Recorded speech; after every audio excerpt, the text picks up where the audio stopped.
Hi, I'm Paul Battaglia, and this is section 3.1.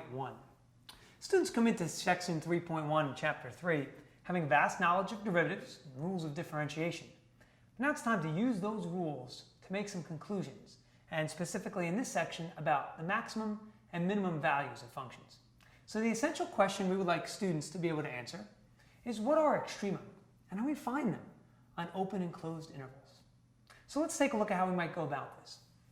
The first thing I might do is try and explain to students the difference between relative and global extrema. And I think to do that, a nice analogy maybe using real estate values would be good. So for instance, my house might be the most expensive or the least expensive house in my neighborhood. So relatively speaking, it's higher or lower than the houses around me.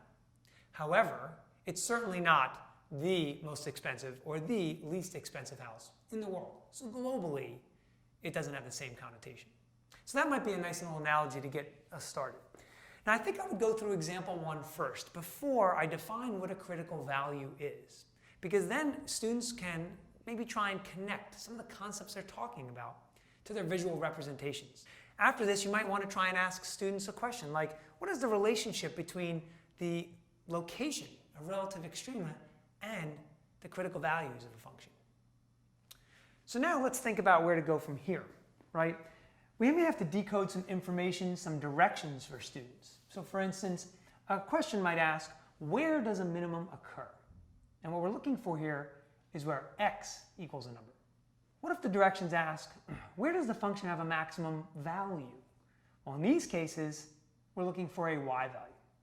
There is the occasional time where we'll simply be asked, find the point of maximum, or identify any maximum or minimum points. Well, in these cases, just as it sounds, we're looking for both the x and the y coordinate. Now it's time to look at example 4, and it's not to be overlooked because it deals with trigonometry. Trigonometry can be difficult for some students, and certainly this is no different because this example deals with a double angle identity. But solving the trig equation, getting all of those critical values can be very, very important. Take students a long way and really help them bolster their confidence a little bit when dealing with trig equations. So what are some common mistakes we see in section 3.1?